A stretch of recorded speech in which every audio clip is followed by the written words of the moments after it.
I just want to know why Social Security is still being taken out my check. Like, I thought that system was being dismantled. Why is $300 being taken out my check every 2 weeks? I'm probably never going to see it. Get my money back. Like, the government is really playing and we're not doing enough. What happened to taxation without representation? Where is my representation? Oh, I'm irritated. So in order for you to retire comfortably, you need to start putting money away now, okay? Because invested money compounds over time, so it is critical to begin when you're young. So here's the slight issue. I can barely afford my bills now. So it's hard for me to put away money for 70-year-old me when I can't put away money for now me. Do you get it? Yeah, okay, that makes sense. Have you considered living with 6 roommates? I already do. Yes. Got it. Okay. How about, have you thought about moving back in with mom and dad for a little bit? I'm 36 years old. All right.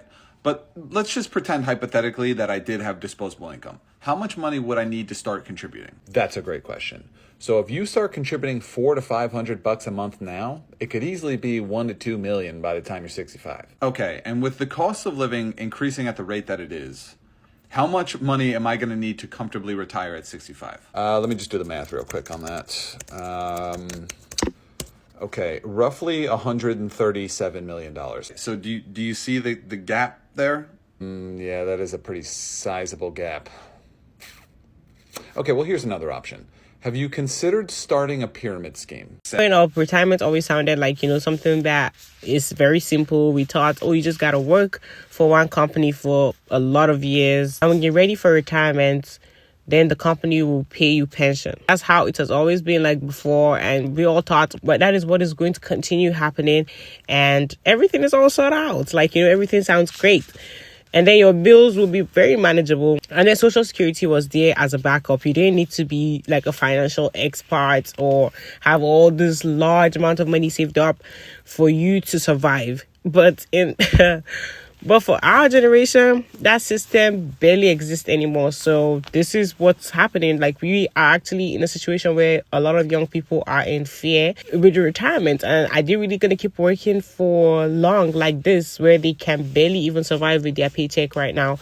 So, and then looking at how the cost of living is so high, this fear and everything is actually absolutely so valid, because we see a lot of people who are old who are still working because they cannot afford their bills. So that is actually very eye-opening, and it makes you start to wonder what's going to happen, what's next. So we're going to be checking out these videos, but before we get right into this video, please make sure you click the like button. It helps the algorithm, and I appreciate that so much. Let's get right into this video. The retirement math is not mathing anymore for most people, and young people have really taken notice and taken matters into their own hands. Instead of waiting until they're 65 to retire, a lot of young people are taking sabbaticals now, like mini retirements kind of throughout their career. And honestly, the psychology behind it makes perfect sense. When there's tons of volatility in the market and the traditional paths to wealth building and security feel increasingly uncertain, the concept of delayed gratification that comes with retirement saving starts to look more like a gamble than a guarantee.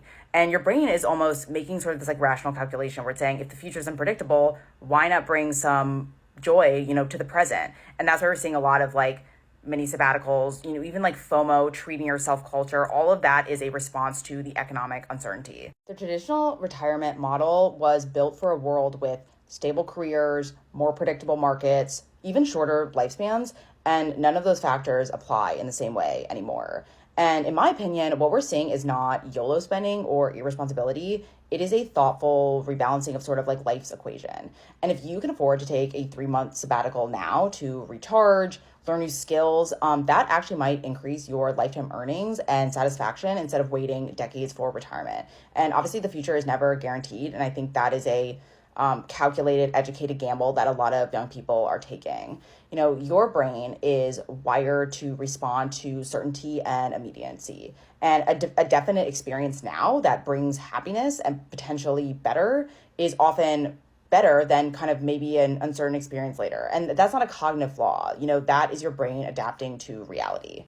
I'm a certified financial planner. I talk all the time about money and money psychology. And financial planning and building wealth is not just about maximizing your dollar, getting everything out of it that you can. It is about maximizing life satisfaction across your entire life. And so for some people, that means front loading some experiences rather than backloading all of them. If you made $2,000 an hour and worked full-time all the way from the birth of Jesus Christ until today and never paid any taxes, saved all your money, you would have around $8.3 billion.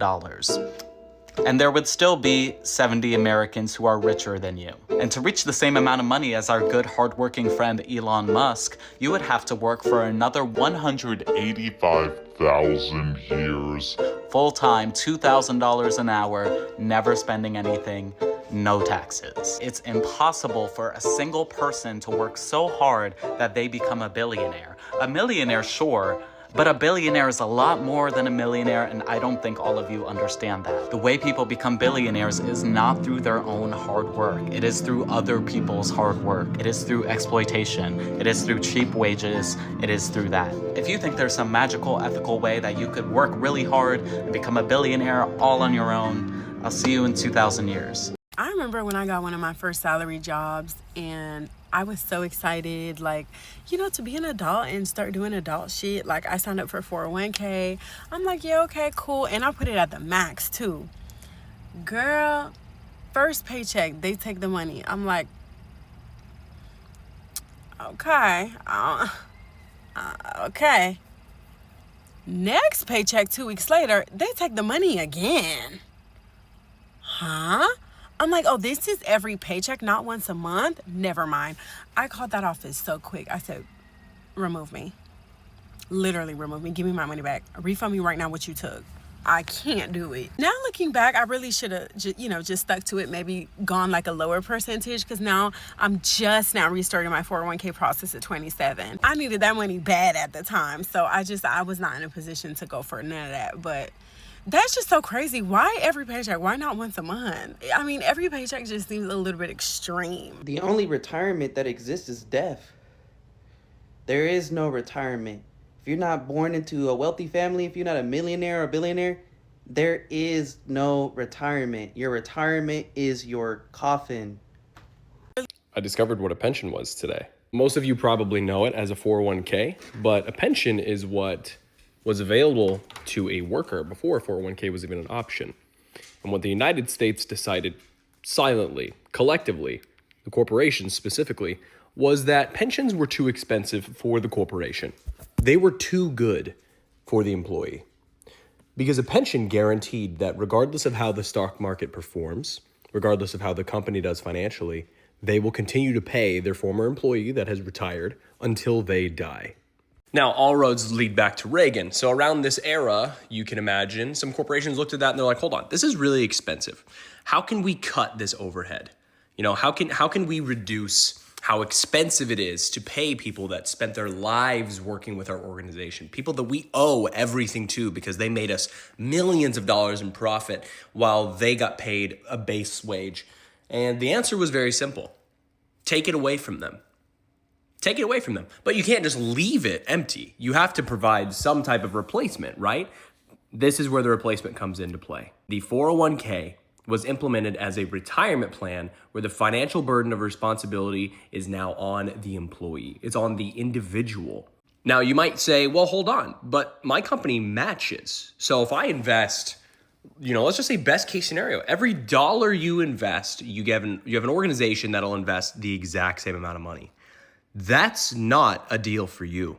Let's say you put in about $10,000 in a year into your 401k. And so your company matches it and they give you $10,000 a year into your 401k as well. You would think to yourself, wow, I've got $20,000 in my 401k and I only had to put in 10. Well, that company's $10,000 gets written off on their taxes. It is now deductible income. It is income they can take away from their actual revenue, which gives them a tax break at the end of the year. So they don't give you the full $10,000. They give you the $10,000, you don't get it, and they don't actually have to end up paying the full $10,000. You're not allowed to touch those funds until you leave the organization that's managing the 401k, or you reach 59.5, which at this point, I don't know anybody reaching 59.5 that's able to actually retire. let alone actually get out and go on a vacation that's worth anything, because everyone's knees are clicking and everyone's backs are all fucked up because we have really bad healthcare too. That's another topic. But with the 401k, you get penalized anytime you touch it, you move it, you withdraw it. You not only take a percentage of the penalty, this early withdrawal penalty, if you're even able to, you also get a penalty when the stock market drops. When the stock market drops and your 401k drops as well, there is nothing you can do to stop your money burning. So if you reach 62 years old and you're like, I'm ready to retire, don't have a pension, you have a 401k, but oh no, the stock market did really bad just a year ago, your $500,000 is now worth $320,000. And you want to know what you can do about it?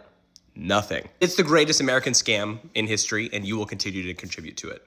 And while you're giving the money to these organizations that are using your money from the 401k fund to fund their other projects, you are literally giving interest-free loans to the organizations. Not only interest-free, they pay you like 1% while they rake in billions of dollars off of your investments because they're getting free capital to give to other bigwigs. And there's nothing you can do about that as long as you continue to contribute. So the fix is stop contributing to your 401ks. This is not financial advice if you do not want to contribute to this corporate scam. Bye. Who's 78. She's going to be 79 in January. 79 years old and still working 40 hours a week at 79 years old. And some people are not retiring because they don't want to just sit at home all day, like they like their jobs and they want to keep going, and that's fine. That's one thing. But there is another group of people who are stuck. They are stuck in their jobs because if they retire, they're not going to make enough money to provide the same livelihood that they have right now. And so they have to keep clocking in order to maintain their lifestyle. And at that point, I mean, I don't know, just take me out the game, I guess, because what more is there to live for? That sounds really morbid. But I mean, my God, I just cannot imagine working at 79 years old,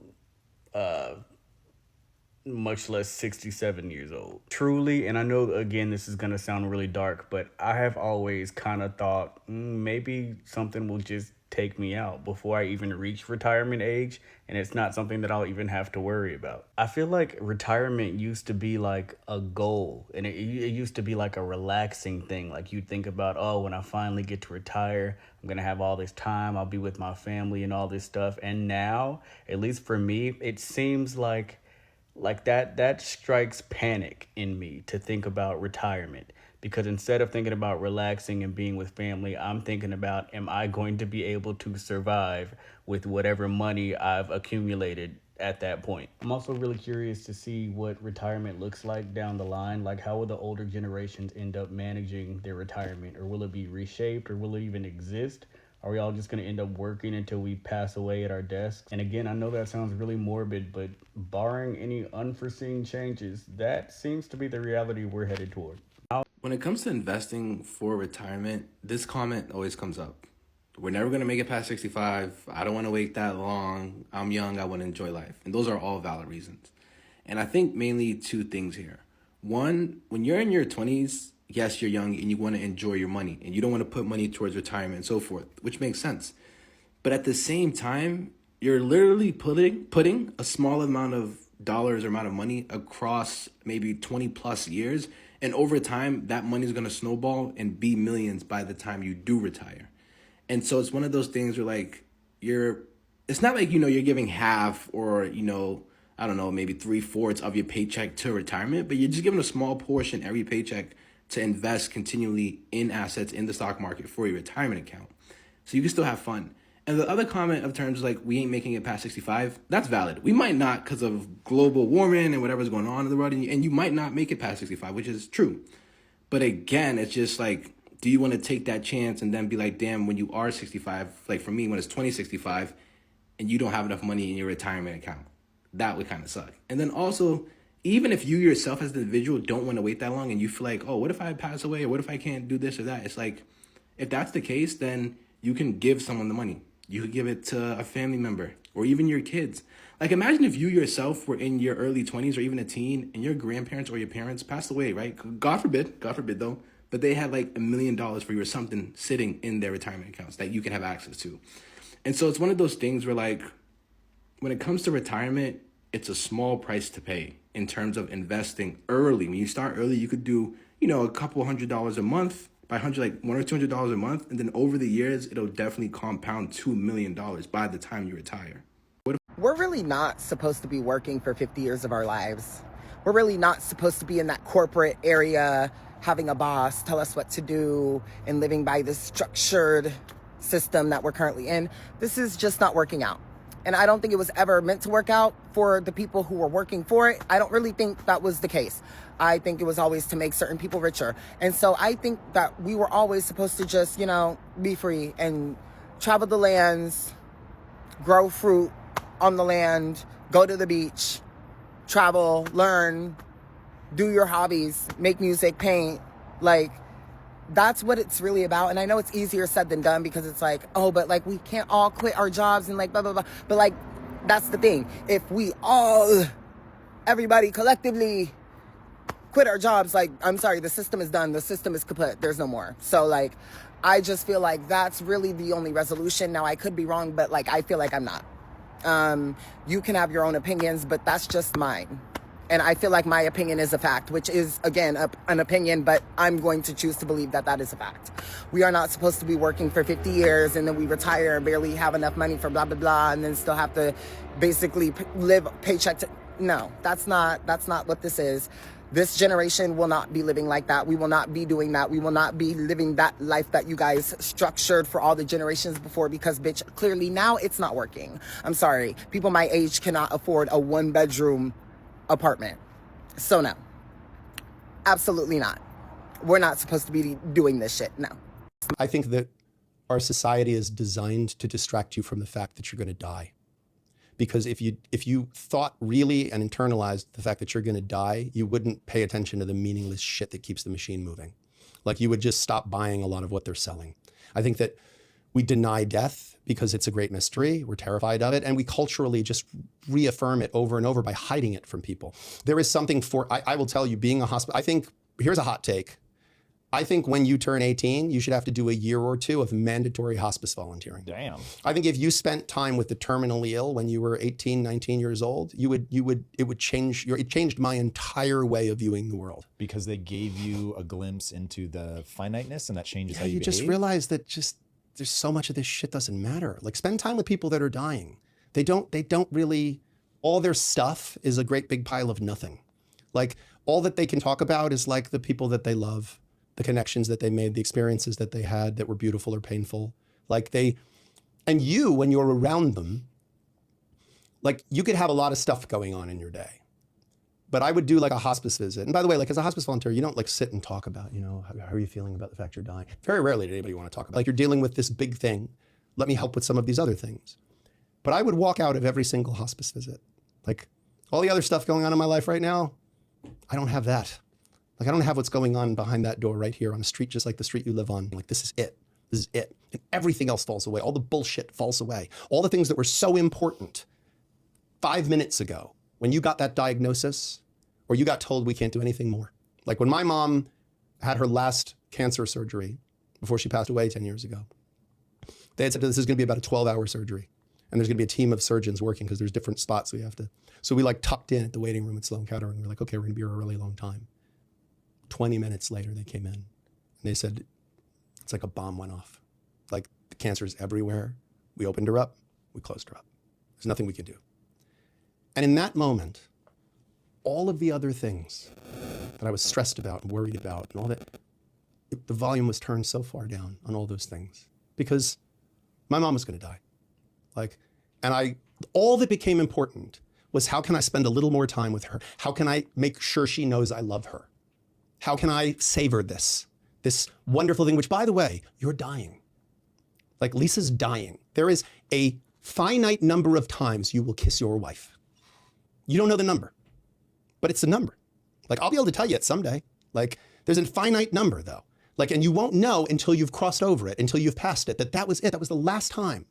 Like, and that to me, like if you don't keep that in your line of sight, you're a fool. You're a fool because you're going to think you get to do that forever. You're going to think you get to do that all the time, and you don't. You will not do that forever. Like there's a finite number of times, and that's the most beautiful thing in the world. It's what makes that so special, is that it's finite. Like if it lasted forever, like to live forever would be a curse. Like being Dracula is a curse, you know? But the truth is, like, she's alive right now.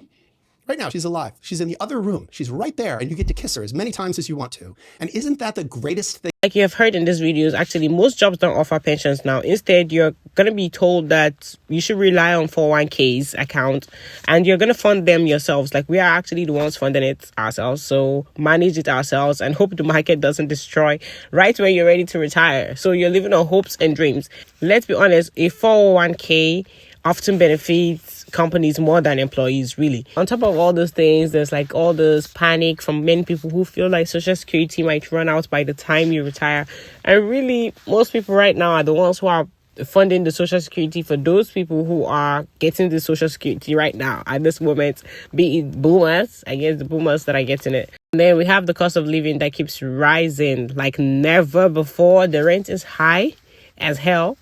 And then the groceries are so high too. Gas is high, healthcare, everything is so high. Then we have wages that are just stagnant. So that is not even looking good at all. People aren't failing to save because they don't want to. Because I believe that a lot of people want to save. We all want to save. We want to have decent amount of money saved up.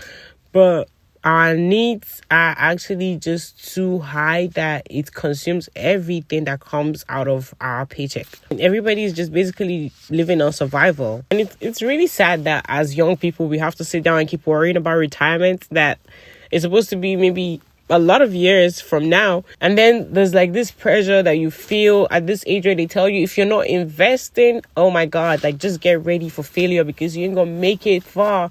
You are doomed, really. If you're not investing everywhere you turn around. You need to own your own property. You need to do this. But people cannot afford it. Like, honestly, if you're privileged enough to be able to afford all those things right now, that's really good for you. We get it. Like, it's good. But then there are so many people who are unable to afford those things. So you're living on so much pressure, feeling like life is not like you're left behind, you're not moving forward. And it's like at the young age of someone who is like 24, 25, 26, and these people are already dealing with this feeling like they are failures already. Like many people feel like they're failures at this age. Some people are actually 18 years old and they already feel like they are failures. And then the job market is horrible. They're not paying you enough. Like for most jobs, you can barely make a living with it. So people are having full-time jobs and they can't even rent a place by themselves. Like they literally have to live with family and patch life, barely pay anything really.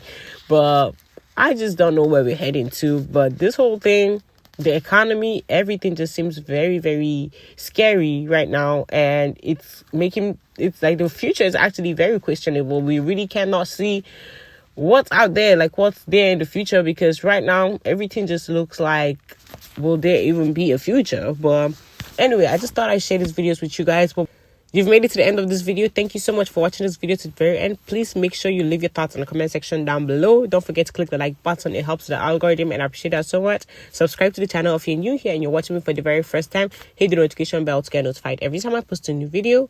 I will see you on the next one. Bye.